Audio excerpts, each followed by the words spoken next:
Sonnets the other day, so we start John Donne. Today we're kind of winding down quickly. A little bit of background. Some of this is in the introduction in the textbook, but not all of it. I worked for a number of years on what's called the Variorum edition of the poetry of John Donne. There's a facsimile image of one of the manuscripts of Donne's poetry in your book, and it has down at the bottom for a credit something like the electronic Donne. I can't remember what the exact terminology is.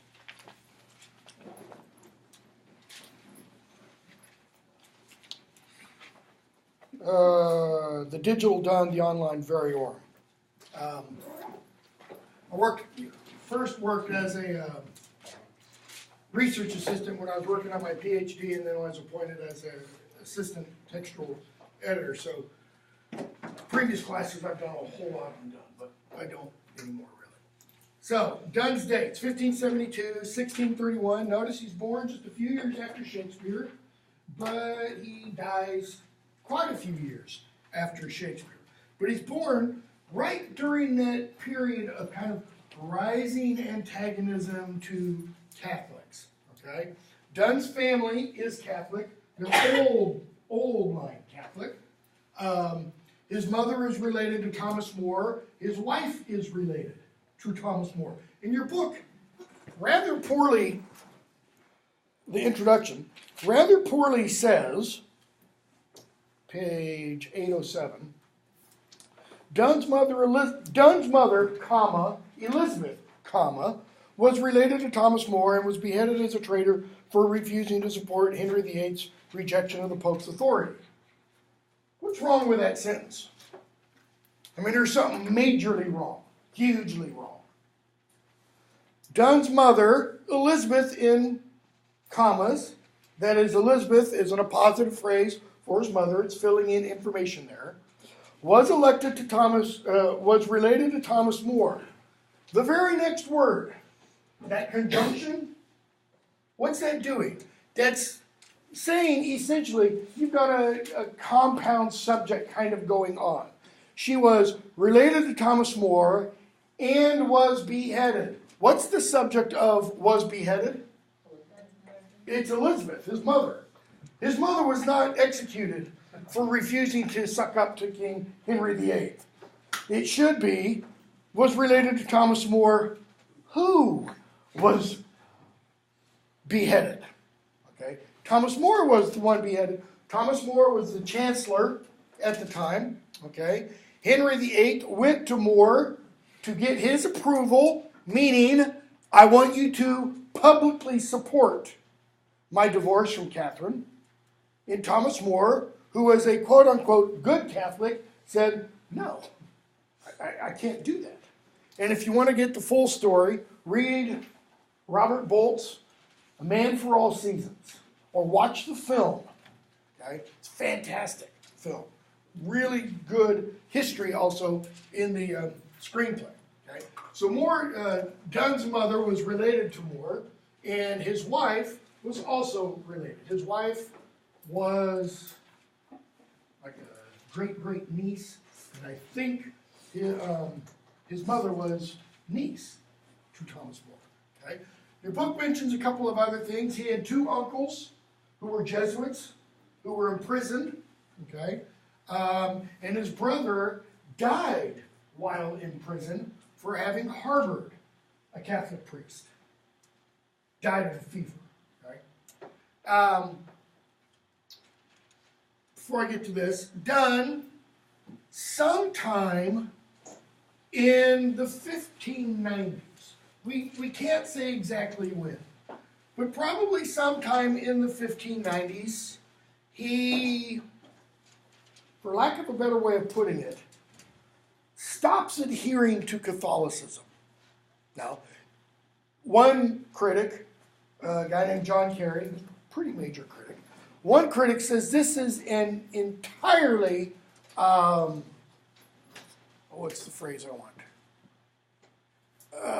Not surreptitious. Calculating move. That is, Donne doesn't really believe what he's doing, but he's doing it in order to succeed in the world. In other words, it's purely a move of politics. He knows he can't be Catholic and rise in the world. Keep in mind, 1592, he's only 20 years old. Okay? Now, your book does mention that at the age of 11, Donne goes off to study at Oxford, and then he attends Cambridge. Maybe. We have no proof of either of those statements that Donne actually attended. He's not listed on any of the rolls, for example. We do know he never took a degree from Oxford or Cambridge. That's probably because in order to receive a bachelor's degree, a baccalaureate degree, in the 1590s, you had to accept what were called the 39 Articles of Religion passed by Edward VI. Okay? You also had to take the oath of supremacy. That the English monarch is the head of the church. If you're a good Catholic, you can't do that. Okay? So, if Donne attended Oxford and or Cambridge and did not receive the degree, it's usually thought it's because of that he couldn't accept those beliefs. Interestingly enough, Christopher Marlowe, otherwise known as Anonymous for you anti-Stratfordians, Christopher Marlowe received an honorary degree from Cambridge, an honorary master's degree from Cambridge. Right? He received it because Queen Elizabeth told Cambridge to give it to him because he had served as a spy for her. Christopher Marlowe was known publicly as an atheist.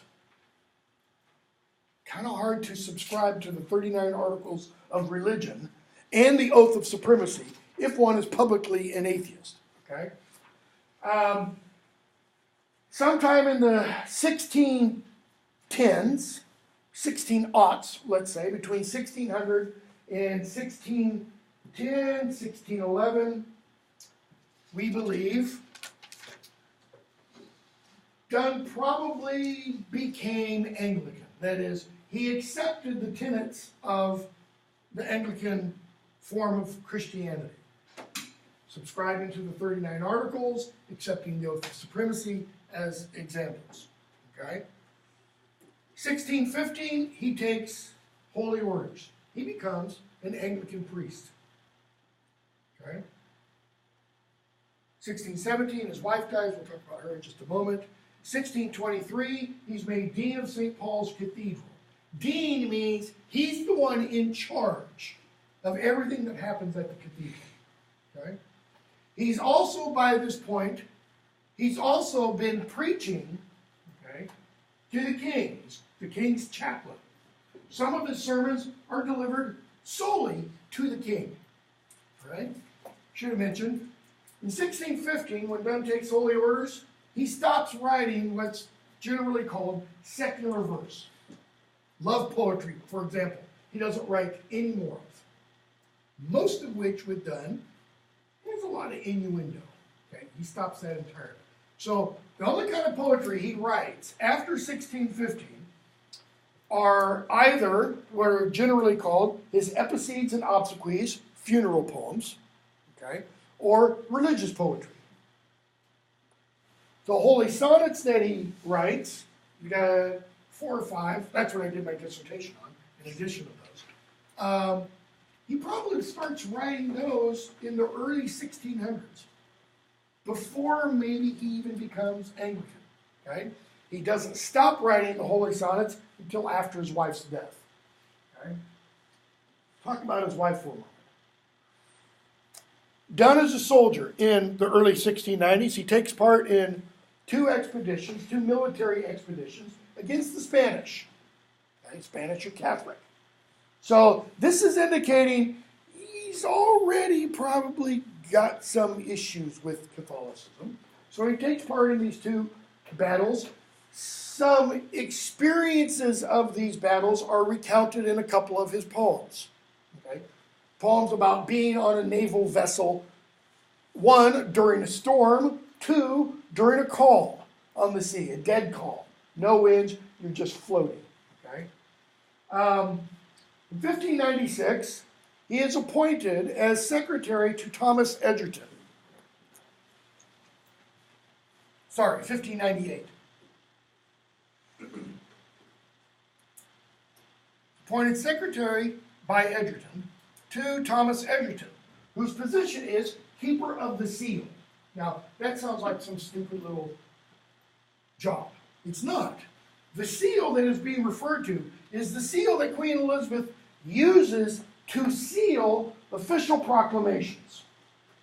Today it'd be, I don't know, it'd be like a keeper to Obama's auto pin or something like that. He's going to sign an executive order. He doesn't necessarily literally sign each one. They have a machine that puts his signature on, okay? But keeper to the seal, pretty powerful job. Donne is appointed his secretary. It doesn't mean he goes and gets him coffee. What does secretary mean? Like Secretary of the Treasury, Secretary of Defense, Secretary of State. Okay. Those individuals do what? They run all those departments. Okay? So secretary to Egerton means Donne is the one who is writing all of the correspondence, for example. Okay? He's keeping track of what needs to be done in this position. Okay? So it's really high. He's also, if I remember correctly, that same year, it might be 1596, he's elected to Parliament. All right? So here's a guy who apparently hasn't graduated from college. And man, you talk about being on the upwardly mobile track. He is rising, okay, in the ranks of the social strata. Okay? So when he goes to work for Thomas Egerton, he meets Egerton's niece, Anne Moore, okay, who is living with Egerton. At that point, 1598, Anne Moore is 14 years old.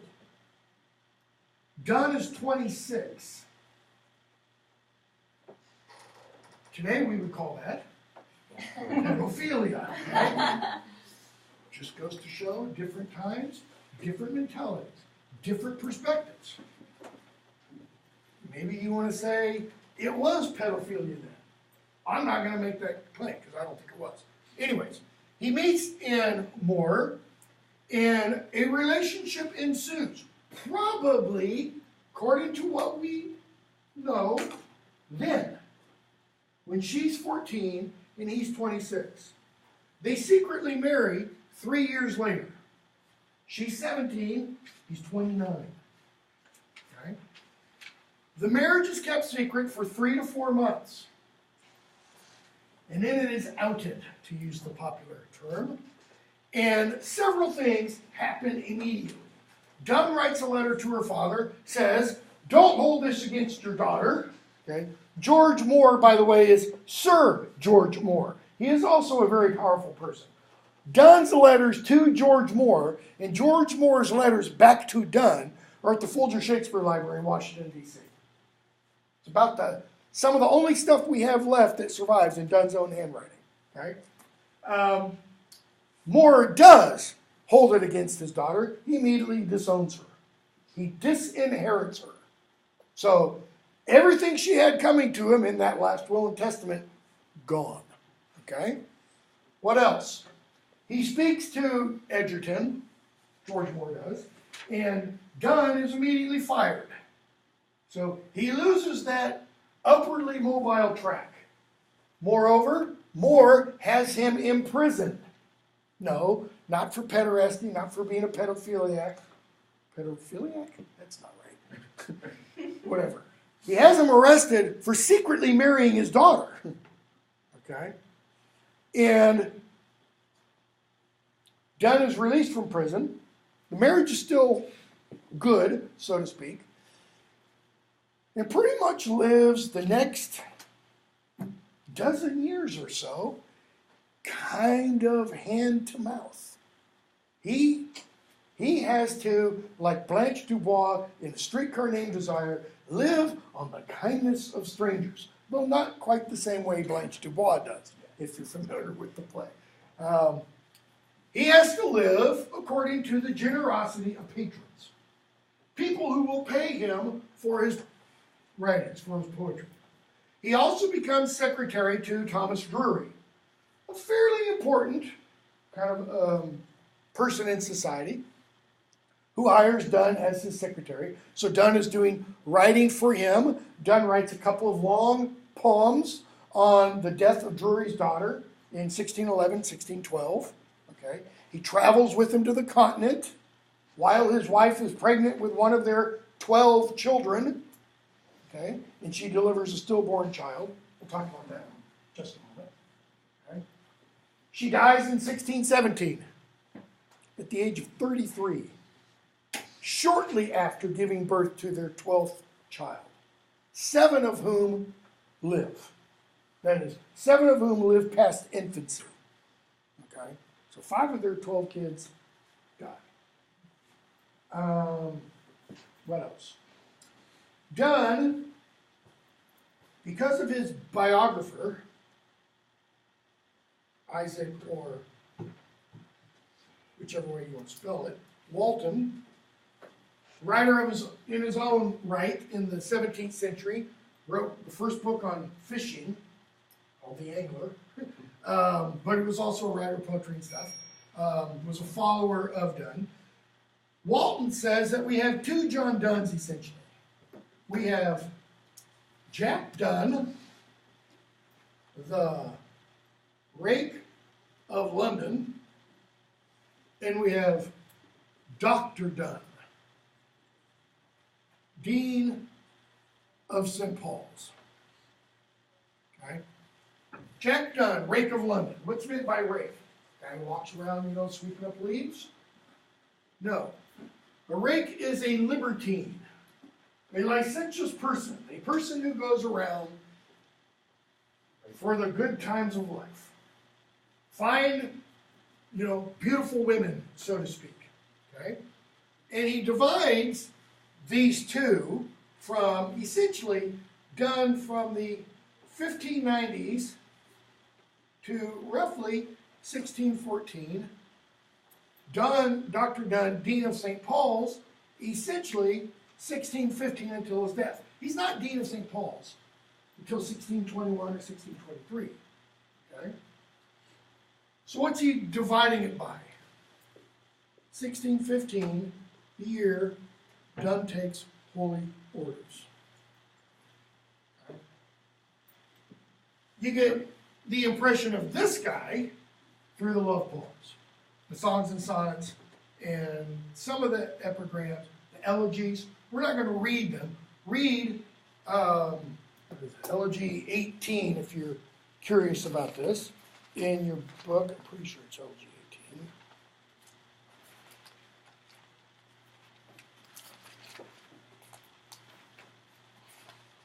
I should know Elegy 19. I should know this because I read most of the 60 or so copies that survived.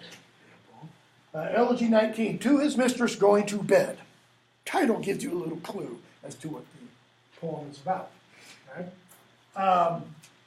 So those poems kind of give you this impression. The religious poems, the funeral poems, give you this impression. Also, once he takes holy orders, he starts writing sermons. He's not writing sermons before that, right? But he starts writing sermons. In fact, by the end of the 17th century, by the beginning of the 18th century, Donne isn't really known anymore for his poetry. He's known for his sermons. He is a prolific sermonizer. He delivers a sermon essentially every day at St. Paul's while he is Dean of St. Paul's. So, or not every day, every Sunday. 52 Sundays a year by almost 10 years. All right? And we have copies of these. There were collections in the 17th century. One, a collection of 70 sermons. It's a big, thick, massive book. Because Donne's sermons weren't like a modern-day preacher's sermon. Some of these things ran 3 hours long in delivery. Okay? He approaches sermons like he approached his poetry. Convoluted. Okay? They are deeply detailed and intricate. He looks at a sermon like a contractor looks like at building a house. You get the foundation, you get the subfloor, you get the sill plates, you get the walls, you get the joists and rafters, subfloor on the second floor, walls. Everything fits into a particular place. Okay, two last comments and then we'll start looking, what's my watch on, at the poems themselves. Donne wrote about 205 poems. I can't remember the exact number. It's like between 204 and 210, something like that. Right? Over 5,000 handwritten copies of these poems survive in the 17th century. He's the most widely copied poet in the 17th century. Nobody else comes close. Not Ben Jonson, not Shakespeare, not any of the other major poets that are included in your book. One of his poems, one called The Anagram, it might be in here under the elegies, had 85 copies just of it. Okay, what that indicates is people loved these poems.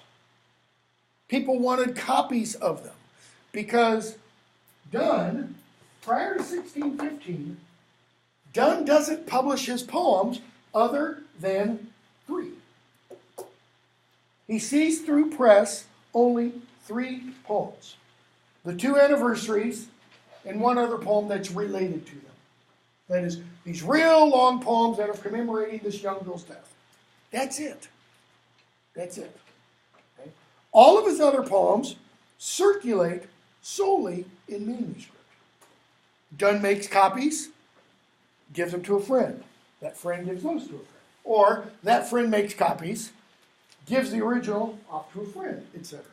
So that in 1615, shortly before Donne became an Anglican priest, he wrote to a good friend of his, a guy named Henry Goodyear, and he essentially said, can I have that book back? Can I have that book of poems that I lent to you back?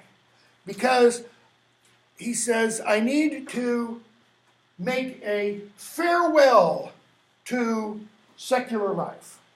So what he's saying in that letter is that he's going to publish a book of what he calls valedictory verse. What's it a valediction of? Goodbye to that old life. Okay? It's a very interesting letter because it gives us, this is Donne's intention. One, he never carries through with it. He never does publish this book of poetry around 1615. And 2, we don't know what happened to that little book that Donne refers to. None of the surviving collections of poetry are written in Donne's handwriting. And he, in that letter, he makes it sound like he's talking about a book of verse in his own handwriting. If that thing were discovered today, in terms of English literary circles, it would be huge. Huge. It would be like finding one of Shakespeare's plays written in his own hand. Okay? We have one poem by Donne that survives in his own handwriting. And it's what's called a verse letter. It's a letter written as poetry. He wrote a whole bunch of these. Okay? One copy. It's at the British Library. It's usually on exhibit. Okay, we'll stop there with all the background. So, remember that I said, that your introduction mentions, Donne may have attended university. Okay? He's appointed secretary to Egerton because of his brains, because of his wit. So, whether he attends university or not, he is well educated. He does know Latin, he does know Greek. How do we know? Because he writes in Latin, and he writes an entire book in Greek. And that book is a justification for suicide. A justification for suicide. Okay. He writes it after he's a priest. What is a central tenet, especially of the Catholic faith in Christianity, and especially in the Middle Ages and Renaissance? What is suicide? The unforgivable sin. Why? Because you can't do it and then say, forgive me, God. And you can't ask God for forgiveness before you commit a sin. Doesn't work that way. That was kind of one of the problems with indulgences. Okay? So, I mean, this is pretty big that he writes this justification for suicide. Title of that work is, in English, Bia Thanatos, self-death. Okay? I gotta stop eating that. All right. We have 3 poems today, which I think we'll be able to easily get through all 3 of these. The Flea is on page 814. What's the next one? Canonization. There it is.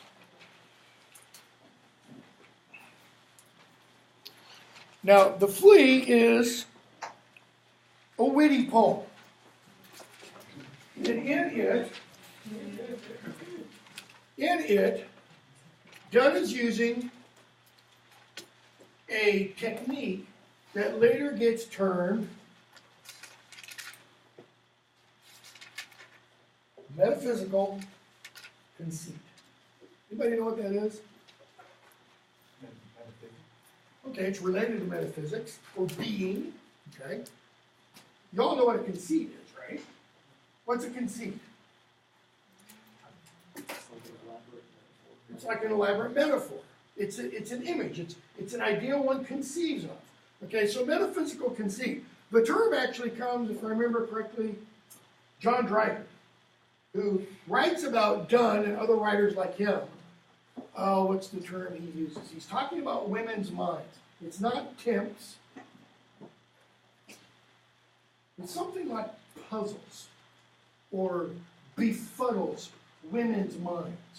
Because Dryden thinks apparently little women, who puzzles or befuddles women's minds with metaphysical conceits. He doesn't describe what he means by a metaphysical conceit. Dryden doesn't. But Samuel Johnson, several years later, does. He says it's the violent yoking together of 2, and I don't remember if he puts this in there, but I think he does, 2 wildly dissimilar objects or things or persons. Okay? So it would be like my coming up with some kind of metaphor or image that links together, let's say, Larry Flint. Everybody know who that is? Okay. Or Hugh, Playboy publisher. Hugh Hefner. I was going to say Jackman. That's not him. Hugh Hefner, and let's say Pope Francis. Oh, wow. Yeah. Mother Teresa, Kim Kardashian. Okay. What's the thing that links them? Okay, notice they are wildly dissimilar. But in every metaphysical conceit, there is something that ties them together. Yeah. Pope Francis, Hugh Hefner, they're both men. They're both white men. Hey, 2 things. Okay. Kim Kardashian, Mother Teresa, they're both women. Pretty much not much else really unites them. Okay. So what Donne does in many of his poems is he takes 2 wildly dissimilar things. Look at the Flea. The Flea, what's he linked it to? What's he equated to? Marriage, love. Well, let's look at it. Mark but this Flea. Mark means look or note well. He's saying, stop. Oh, and I ought to mention this. A lot of Donne's poems work like what are later called dramatic monologues. How many of you have read My Last Duchess by Robert Browning? Okay? It's a dramatic monologue. Why? What is happening there? You have the Duke of Ferrara talking to somebody, if you think about this visually, kind of off screen. But what does the speaker in a dramatic monologue do? What is the thing that always makes a dramatic monologue a dramatic monologue? The speaker betrays something hidden about his or her character. Something they don't really mean to reveal.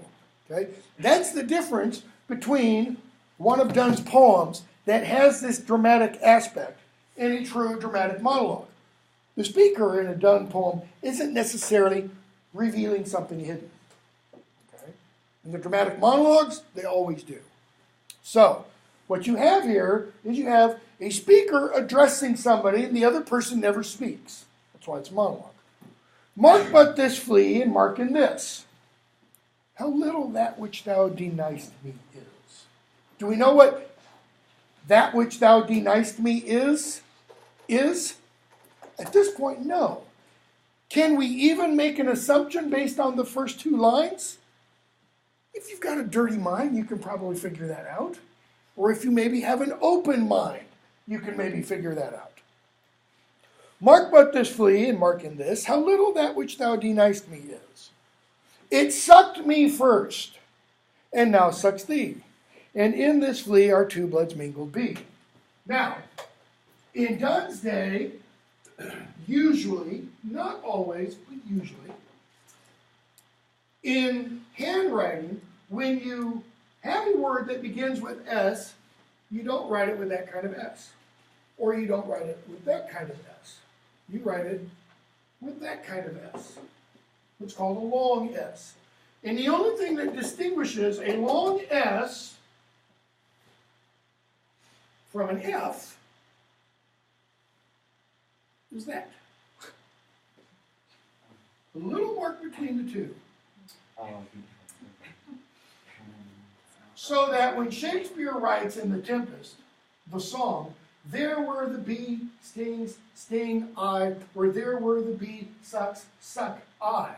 Shakespeare, and I think Donne here, is playing on this similarity. Okay? Why? Because it's witty. It's a pun. It's a visual pun, if you will. Because lots of times, and I've read hundreds, literally, hundreds of 17th century manuscripts while I was working on the very one. Lots of times, long F's won't have the margin across it. And it's context that tells you it's an F or an S. Okay? Which is really interesting when you do have that word, which they did use in the Renaissance. Right? And no, it doesn't have the stupid popular etymology of, fornication under consent of the king and other stuff like that. So, it sucked me first, and now sucks thee. What was that? That was a thing. Yeah. Oh, you've never heard that? Oh, yeah. Yeah, it's a popular etymology of what the word means. Fornication under consent of the king. Like, the king gives you the authority, the right, etc., to do it. Okay? So, it sucked me first. I'm going to say the word in just a moment. I just know I'm going to slip. And now sucks thee. And in this flea our two bloods mingled be. Thou knowest that this cannot be said a sin, nor shame, nor loss of maidenhead. Yet this enjoys before it woo, and pampered swells with one blood made of two. And this, alas, is more than we would do. Okay, so what's the first stanza saying? There is a speaker addressing somebody else. There is a flea on one of them. And the speaker says, look at this flea. Look what this flea is doing. How dare this flea do this? It bit me. That is, it has some of my blood in it. And now it has bitten you. And in this flea, what? Our two bloods mingled be. What's he talking about? It's an image of intercourse. It's exactly right. Thou knowest that this, that is, our two bloods mingling in this flea, cannot be said a sin, nor shame, nor loss of maidenhead. That is, what the flea has done isn't sinful. It's not, and you're allowing the flea to bite you, suck you, isn't sinful. Nor do you have shame because of that, nor have you lost your virginity. Yet this what? This stupid flea. And it maybe fits our mentality better if you don't think flea, but think tick. Especially, kind of down here in the rural South, let's say. So imagine a tick, but not just some little teeny tiny tick. A big old swollen tick, the size of your thumbnail. Lots of blood coursing around in this thing. This enjoys before it woo. What did the tick or flea not have to do? It didn't have to take her out to dinner. It didn't have to buy her flowers. It didn't have to send her cards. It didn't have to go to a movie. Okay? And pampered swells with one blood made of two. What's the imagery? Pregnancy. Okay? And this, alas, is more than we would do. What's the speaker mean by that last line of that stanza? Put it in modern English. Yeah. Don't worry, baby. You're not going to get pregnant. That's what the speaker is essentially saying. This, alas, is more than we would do. You are not going to swell with one blood made of two. Okay? Or, that's the Ted Sherman dirty mind reading. Or the other one is, we're not going to go that far. Don't worry. We'll stop at third base, so to speak. Oh, stay 3 lives in one flea spare. Now, what has happened between stanza 1 and stanza 2? Something is getting ready to happen. Let's assume it's a woman, what has she done between stanza 1 and stanza 2? She picks that flea off. She's got it between finger and thumbnail.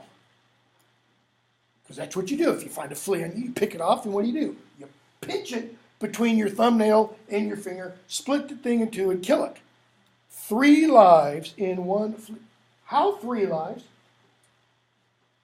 The flea's life, obviously. What other 2 lives are there? My life. Why? My blood. Your life. Your blood. What's the possible third if you take the flea out? Exactly, the one blood made of 2. 3 lives in one flea spare, where we almost, nay, more than married are. How can you be more than married? It's like, I'm kind of pregnant. No, you either are or you are not. You either are married or you are not, right? No. Just going up, justice of the peace, church, however you do it, saying those vows, putting the rings on, whatever customs you perform, and saying, I'm yours, you're mine, that's it. That's not it. What has to happen? Consummation has to happen. Okay? So you can be mostly married, but not completely married. That's why the Catholic Church grants annulments. That's one of the reasons why annulments are granted, if the marriage is never consummated. No, more than married we are. This flea is you and I. This flea, you and I. How's that for a metaphysical conceit? Baby, you're this flea. Is it going to work, ladies? Some guy comes up and says, oh man, you're a tick. You're a blood-sucking parasitic, This flea is you and I, and this, that is the flea, our marriage bed and marriage temple is. The flea is the marriage bed. Kind of gives a different whole image to flea-ridden, dirty hotel or whatever. and marriage temple. Notice, bringing the word temple implies sacredness. There's something sanctimonious about this. Though parents grudge, and you, we're met and cloistered in these living walls of jet. When I was working on the Donne Variorum, I was going through this one manuscript, just trying to find if there was Donne stuff in it. And I found a copy of the Flea that nobody else had ever found before. That is, it hadn't been recorded in any of the catalogs of manuscripts of Donne's poetry. Probably because it omitted those two lines. Though parents grudge and you, we're met and cloistered in these living walls of jet. Now, a lot of people want to read Donne's poems biographically. Why? Because a lot of them really give us the inclination that they ought to be read biographically. That is, that the speaker may be John Donne, and the person listening may be Anne Moore or Anne Donne after the marriage. Well, what do we find out happened when his marriage to Anne is discovered? Daddy's not all that happy. So maybe Daddy wasn't all that happy about the relationship before they got married. Honey, he's too old for you. Honey, he's sick. Maybe.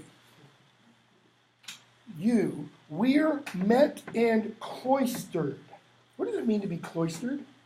What is a cloister? Yeah, it's a place of seclusion. Cloisters are parts of monasteries. They're areas that monks would walk. That's it, just walking. There might be lavatories, that is, hand washing basins in the cloisters. Okay? But cloisters are covered walkways, essentially. He says, we are cloistered. We are secluded from the world. How? In these living walls. What's jet? Yeah, it's a kind of stone. It's dark. It's black. Though use make you apt to kill me.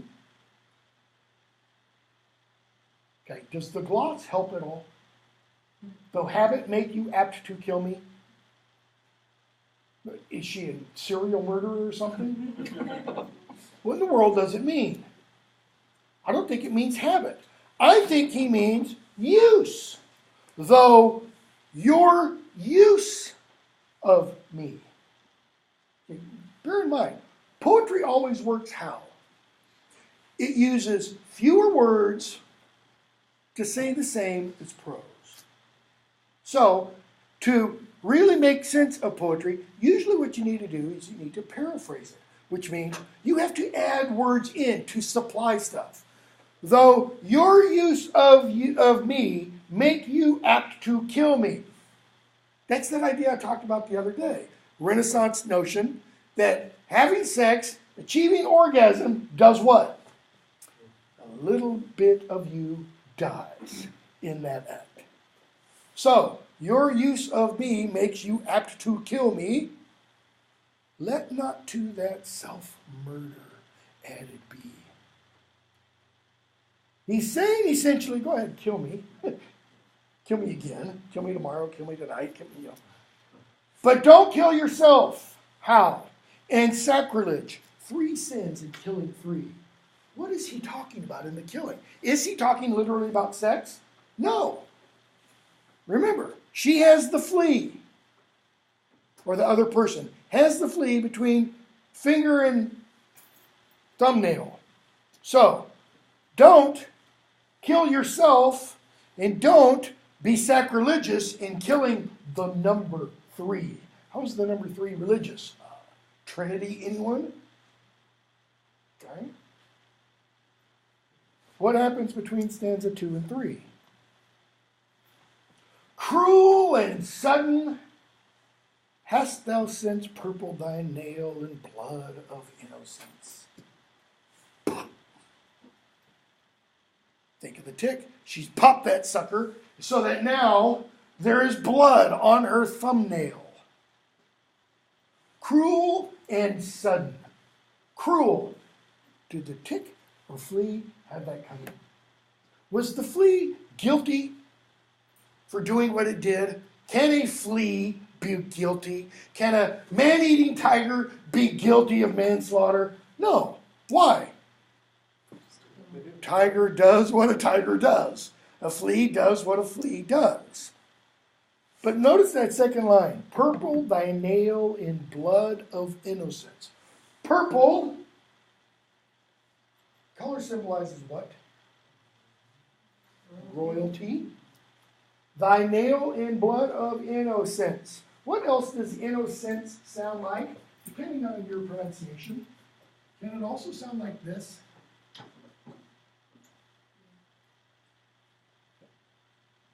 Blood of innocence. Does that suggest anything? Well, close. The slaughter of the innocents. What did Herod do when he heard about the Christ was being born? And the wise men did not come back to him and say, oh, you know, we found him. What does he do? He goes to Bethlehem and he kills every firstborn under the age of 2. It's called the slaughter of the innocents. I think Donne is alluding to that here.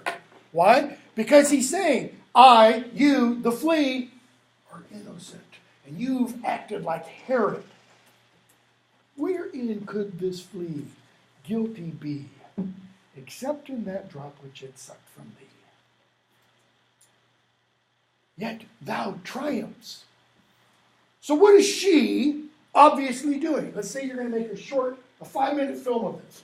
What must she be doing at this point? Look, I killed your stupid little flea. Okay? Yet thou triumphs, and sayest thou this finds not thyself, nor me the weaker now. Here you are talking about my blood being in this flea. Well, I'm not dead. I don't feel any the less. You said your blood is in this flea. When I did this, you didn't suddenly collapse. So how can you say that our blood's mixed in this? 'Tis true. In other words, you're right, honey. Then learn how false fears be. What fears? Go back to the first stanza. Sin, nor shame, nor loss of maidenhead. Yet this enjoys before. What are the fears? Oh, I'll be violating a law of God. Oh, I'll be full of shame. Oh, I'll lose my virginity. Just so much honor, when thou yieldst to me, will waste, as this flea's death took life from me. So he's saying, yield to me what? Your honor, your virginity. And guess what's going to happen? Nothing. Your honor will be no less. Your life will be no less. He's saying, it's not a sin. It's not a shame. Okay, now this poem is usually read as a variety of poems written in the Renaissance were. It's kind of a, what's the term? It's a come-on poem. It's like, ladies, you're out for girls' night at the bar, and a guy sidles up next to you and sits down and goes, hey, baby, and reads you this.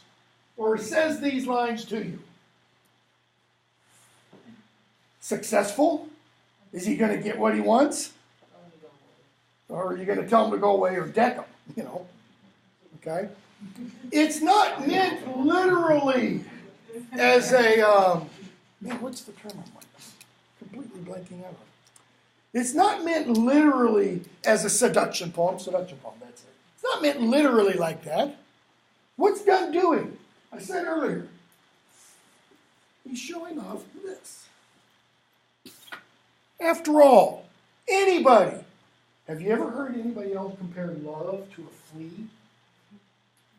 The consummation of marriage to a flea? Yeah, no. Talk about mental gymnastics to pick something as quote-unquote holy, beautiful as love, as consummating marriage vows to a blood-sucking parasite. Donne's essentially saying to his readers, most of whom are his friends, hey guys, you gotta read this one, man. I really outdid myself with this one. Okay? Now, for something completely different, turn from that to the canonization on page 810. Okay? What is a canonization?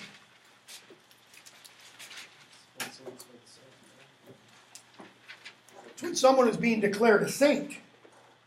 Okay? It's the process of beatification to sanctification, to being declared a saint. Okay? Notice how this begins. It doesn't begin, let us pray to the Lord. It begins, for God's sake, hold your tongue. Put that in modern English. Shut up, woman. That's what the speaker is saying. And let me love. Shh. Just let me love you. Or chide my palsy. In other words, if you have to speak, chide my palsy, my shakiness, or my gout, the swollen spot on my leg, my 5 gray hairs, or ruined fortune flout. Donne knew a lot about ruined fortune. With wealth your state, your mind with arts improve. Okay? Ben Jonson said, in Conversations with Another Poet, book called Conversations with William Drummond of Hawthornden, said Donne for not keeping accent deserved hanging. And he also said, because of Donne's naughty syntax, naughty, K-N-O-T-T-Y, his moving verbs around where they don't usually belong, would not be read outside the 17th century. More people read John Donne today, not being in English classes. I mean, more books about John Donne are sold and written today than Ben Jonson by far. All right? So, what does he mean with wealth your state, your mind with arts improve? Notice, he's put the verb at the end of the sentence. Improve with wealth your state. Improve your mind with arts, is what he's saying. Take you a course. Get you a place. Observe his honor or his grace. His honor, a judge. His grace, a bishop or a cardinal or some other religious office holder. And the king's real, that is his physical or his stamped face, his face on a coin, contemplate. What you will, whatever you want, whatever you desire, approve. And that really is saying, one, do whatever it is you want, or the speaker is also saying, I approve, whatever it is you want to do. So you will let me love. I don't care.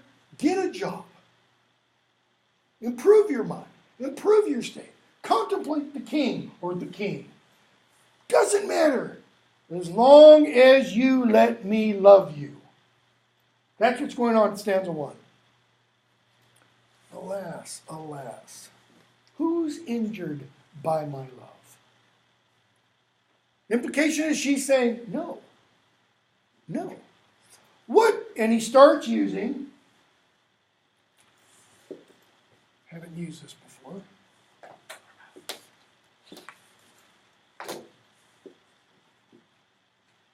He starts using Petrarchan conceits or images, okay, from 14th century poet Petrarch, the guy who invents sonnets. Okay? Sonnet just means little song. Specifically, though, it's a 14-line poem. Petrarch wrote a series of sonnets about a woman named Laura that he secretly fell in love with. He was already married. But he secretly fell in love with her and loved her from afar. That is, she didn't return his love. She didn't really know about him. So he writes all these sonnets to Laura, little love songs. And in the sonnets, he uses what become literary conventions. They become conventions after Petrarch. Why? Because everybody uses the same images. For example, what merchant's ships have my sighs drowned? This idea that the lover's sighs can cause natural catastrophes, let's say. Who says my tears have overflowed his ground? When did my colds of forward spring remove? That is, a spring that's come a little too early, and then you have a late frost. Or when did the heat which my veins fill add one more to the plaguey bill? That is, the bill of attainder, those who have died because of the plague. Soldiers find wars, and lawyers find out still litigious men. What is litigious? Always wanting to sue. Still there means constantly, or continuously, or always. What's one of the jokes about lawyers? What's one of the phrases to refer to lawyers? Ambulance chasers. They're always looking out for a quick buck, right? Which quarrels move. That is, quarrels move. Still litigious men. Always litigious people are doing what? They're always looking for something to sue over. Though she and I do love. Notice, not you and I. Third person, she and I do love. Call us what you will. We are made such by love. That is, call us. What's the us imply? That the speaker and whoever's being addressed in the first stanza are together. Okay? Call us what you will. We are made such by love. That is, whatever you call us, we are that because of our love. Call her one, me another fly. What's meant by fly? Butterfly or moth. How do we know? Because of the next image. We are tapers too, and at our own cost die. Well, what do moths do? You go outside on a dark night with a lit candle. You just stand there. You come to the candle. Okay? So, we're both moths. We're both tapers, candles. I'm a candle, she's a moth. She's a candle, I'm a moth. I'm drawn to her. She's drawn to me. What do I do to her? What does she do to me? I kill her. She kills me. Okay? Sex. What else? We're tapers too, and at our own cost die. What does he mean by cost? Expense. How do candles die? The light doesn't just go out. They burn themselves out. The wick and the wax consume themselves. And we in us find the eagle and the dove. Symbols of masculine strength and feminine gentleness, now united in the lovers. The phoenix riddle hath more wit by us. We two being one are it. We two being one are the phoenix riddle. Well, what's the phoenix riddle? What's the phoenix do? Okay, rises from its ashes, lives 500 years, and then what? Bursts into flame, burns, rises again. Notice the image. Rising, falling. Rising, falling. Okay? We're just like the phoenix. So, to one neutral thing, both sexes fit. He's saying, in intercourse, you don't have, in heterosexual intercourse, you don't have male and female. Why? Because they're fit together in the one thing that is there is what? Something different. It's something new. So to one neutral thing, both sexes fit. We die and rise the same. Die and rise the same. And prove mysterious by this love. What's a mystery?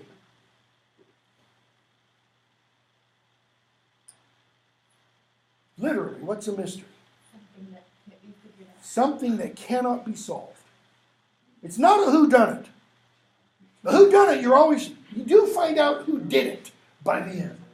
Not a mystery. You know, since Donne's using religious terminology, in Christian mythology, let's say, or in the Christian story, what are the mysteries? The incarnation. How does God, who in one prayer in the Orthodox Church is everywhere present, fills all things, become a 7-pound, 10-ounce, 18-inch long baby that needs to have his diapers changed? How does that which is what's called in the scriptures uncircumscribable, cannot have a line drawn around it, become a baby? That's a mystery, right? Resurrection. How does what was dead become alive again? How can 3 be 1? Okay? You want to go find a shamrock, as St. Patrick said. So, we can die by it, if not live by love. That is, the act of love causes us to die. And if unfit for tombs and hearse, our legend be, it will be fit for verse. That is, if the story of our love is unfit for tombs, like to be inscribed on a gravestone or hearse, it will be fit for verse. It'll be appropriate for poetry. And if no piece of chronicle we prove, that is history, Jacques says, we'll build in sonnets pretty rooms. We'll build in love poems, pretty rooms. As well, a well-wrought urn becomes the greatest ashes as half-acre tombs. Half-acre tombs? He's probably thinking of some of the tombs in ancient Greece that had been known by this time. No? The tomb at Halicarnassus, for example. You can go to the British Museum, because it's not in Greece anymore. You could go to the British Museum and see the mausoleum that was at Halicarnassus in Greece. Okay? The mausoleum's as big as this room. It's for one person. You know, the discovery a couple years ago of the person that is related to, probably, Alexander the Great is more than a half acre. This thing's like 300 meters in circumference. It's huge. Okay? We'll build in sonnets pretty rooms as well, a well-wrought urn. That is, a simple little vase becomes the greatest ashes as half-acre tombs. And by these hymns, what hymns? These sonnets. What's the difference between a sonnet and a hymn? A sonnet is a little love poem. What's a hymn? What kind of song? It's praise. It's a song to God. Okay? And by these hymns, all shall approve us canonized for love. Everybody who reads, the speaker is saying, our little love songs, our songs celebrating love, let's say personified, will say, yep, these two lovers are canonized for love, meaning they are made saints of love. Saints. What's the distinction, or what's the importance of saints? Whether one believes in saints or not, you should still be aware of why saints are held to be important by a significant number of people. What can saints do?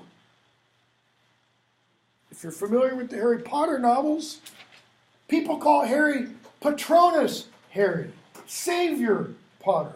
Saints can intercede. You can pray to a saint Where is the saint? Dead. Yeah, Patrick did this, with God. You can pray to the saint, and the saint will go, Jesus, come here. I got this person to bill. He's having trouble. Can you do something for him? That's why they pray to Mary, God's mother. Jesus' mother. Who's going to listen more, to a mother kind of a thing? So, we'll be made canonized. And what? And thus invoke us. That is, and they will pray to us. They will call out to us. And here's what they will pray or call out. You, whom reverend love made one another hermitage. Notice, reverend love. Not you, whom horny love. You, whom hormonal love. You whom erotic love. It's reverent love. This is sacred love the speaker's talking about. You to whom love was peace that now is rage. What is the speaker talking about? Love was peace, notice, past tense, and notice who that is applying to. The two saints canonized for love. That now, love now, here is rage. How is love rage? Anybody, you don't have to hold your hands up, but if you want to, that'd be cool. Anybody currently in love? Okay. If you are currently in love, hands up, 31 years. What does that mean? Is love all peace? You'd be lying if you say yes. I think it's when you hate someone enough that Okay. you want to tolerate it. Okay. Well, Love's like this, isn't it? And maybe sometimes like that, and then, and then. What happens to everything if it's flatline? Man, you're not living anymore, okay? You to whom love was peace. This is one of the reasons why they are canonized for love. Their love while alive was different than it is for most of us who live like this, peaks, valleys, peaks, valleys, peaks, valleys, maybe a little bit straight. That's what he's talking about, rage, passion, who did the whole world's soul contract. That is, reduced the entire world and drove into the glasses of your eyes, so made such mirrors and such spies that they did all to you epitomize countries, towns, courts. In other words, you, when you looked at each other, you reduced the entire world to each other. Everything in the world is in you. No. Everything in the world is in you. No. Everything, I look at you, what did Shakespeare say in the one sonnet, or suggest in the one sonnet? I look at you, I see all women. I don't need to look at any other women. I look at you, I see all wills. I don't need to look at any other wills, Therefore we, go back to the first line of that stanza, we do what? We beg from above a pattern of your love. What are people going to be invoking these lovers for?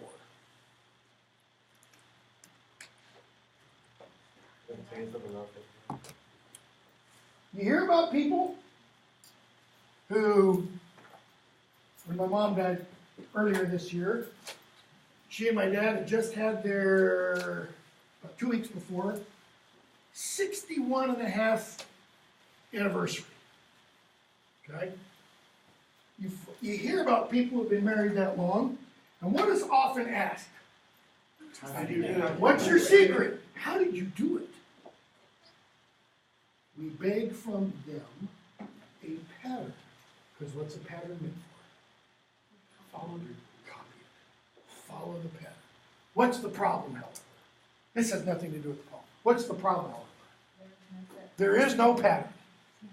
There is, well, I'll take that back.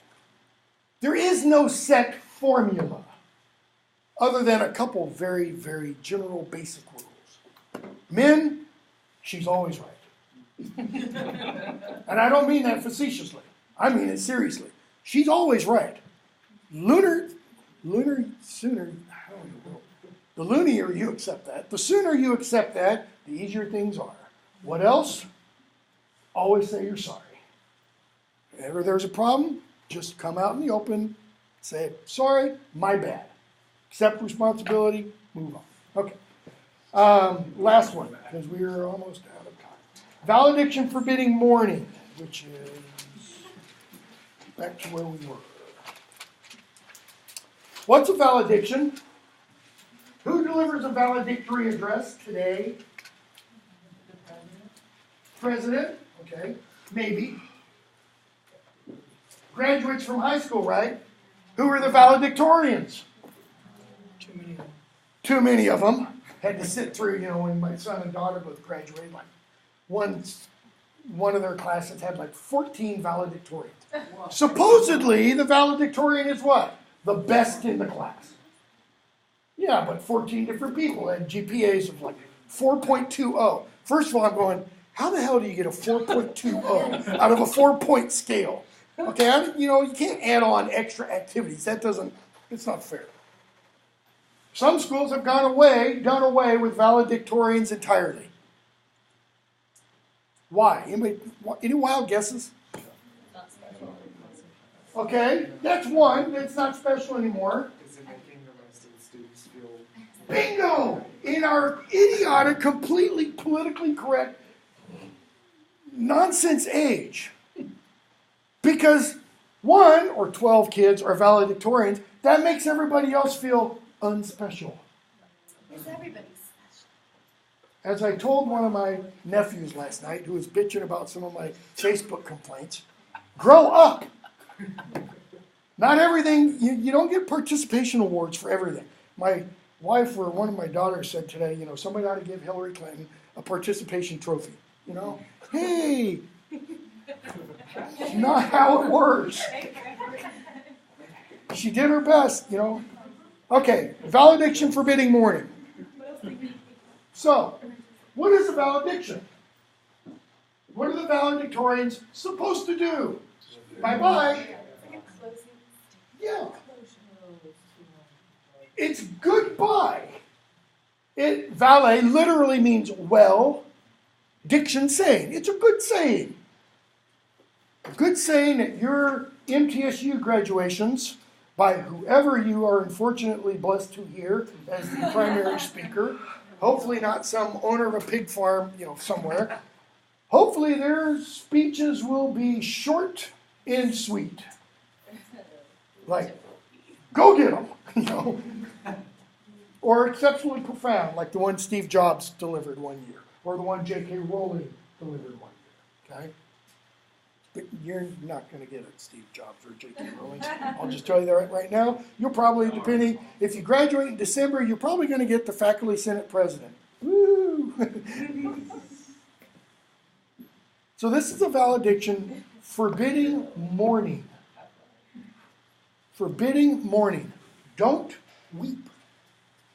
As virtuous men pass mildly away and whisper to their souls to go, while some of their sad friends do say, breath goes now, and some say no.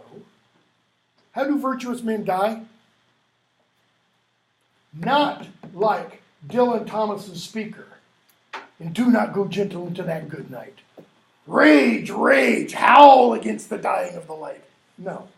Virtuous men, you don't know when they're dead. They're lying there, and they're like, is he there?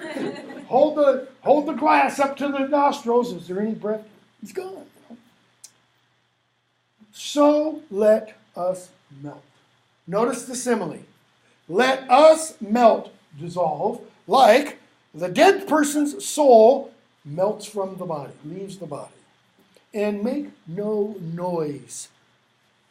No death rattle here.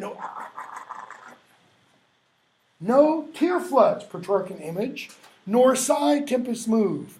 'Twere profanation of our joys to tell the laity our love. Profanation, okay, in laity. Or what kind of words? What context are they used in? They're religious. That's religious terminology. Profanation, to make something profane.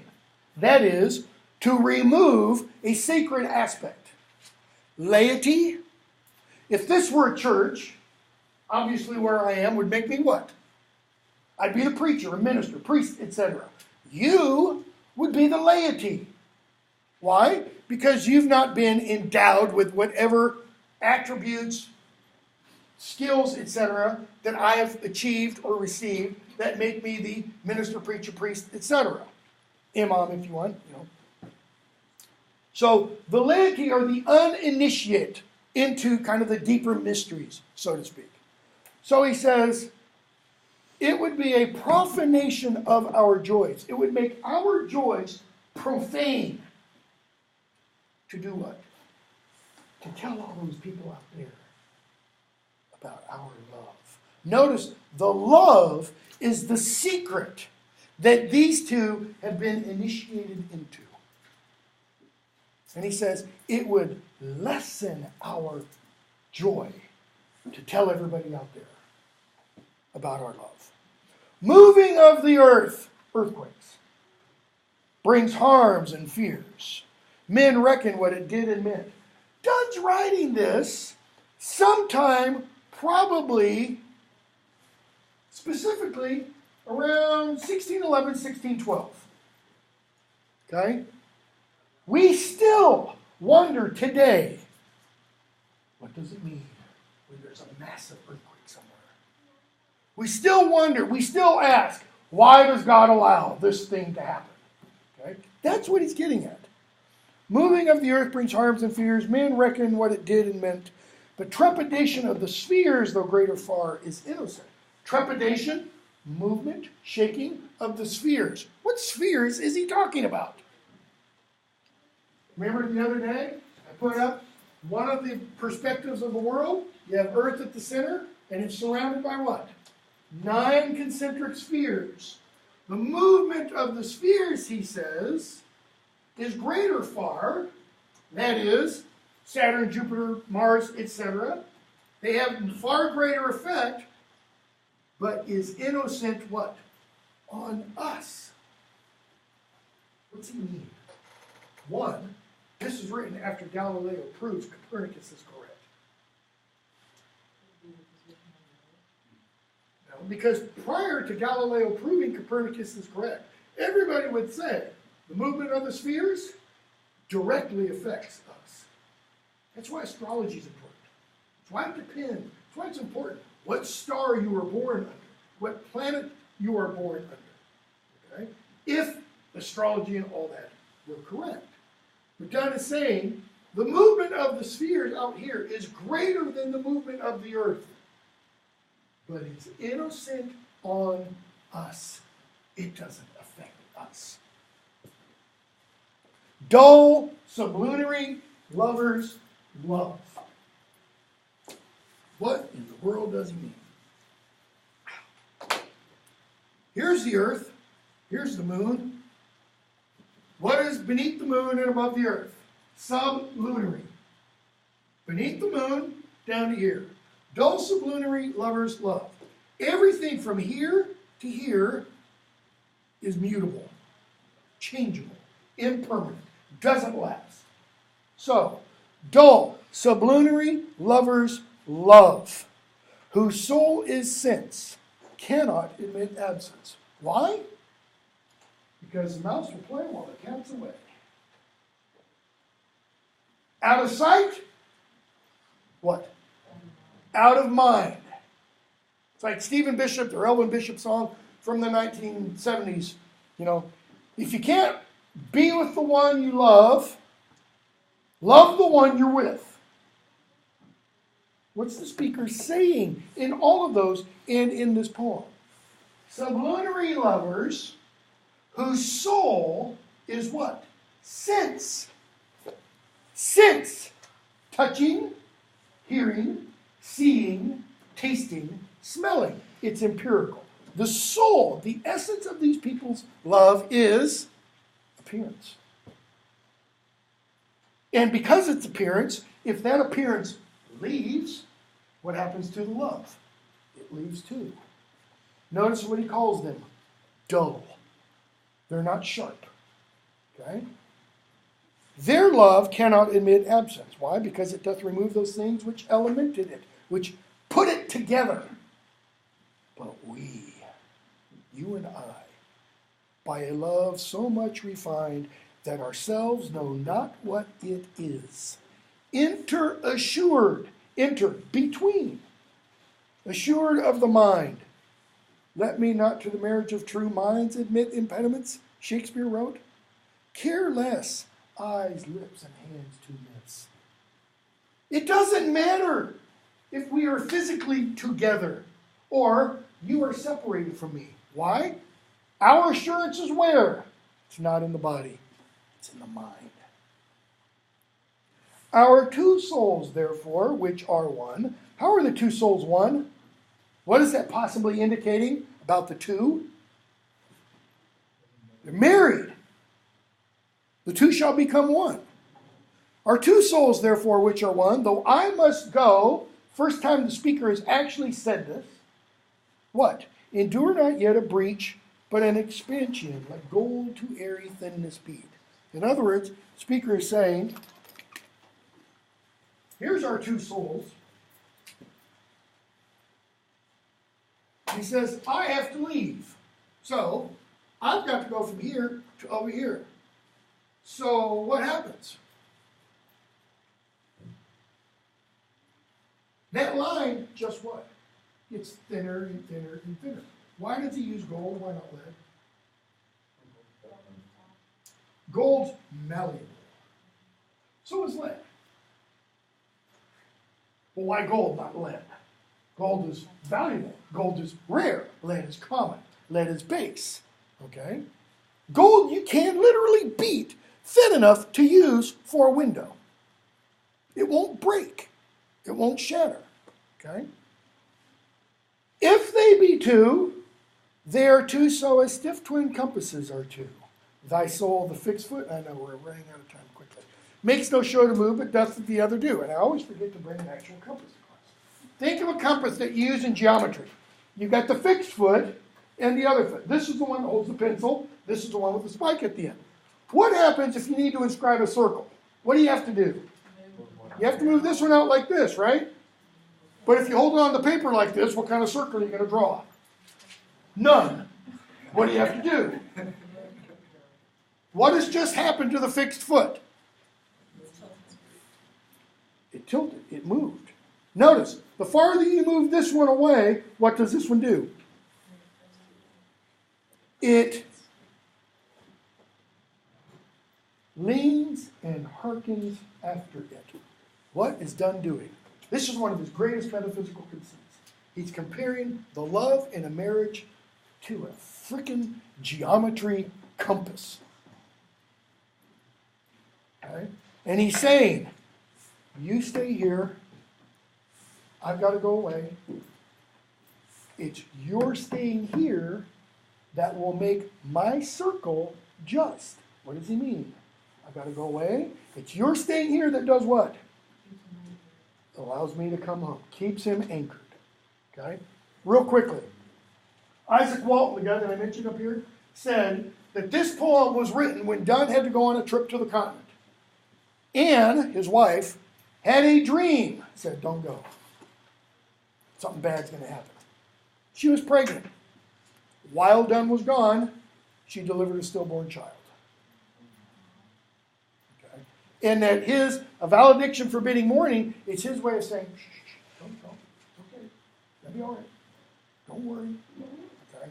All right, we'll stop there and we'll do the rest on Tuesday. Meaning after the stillborn child was born or before? He returned after.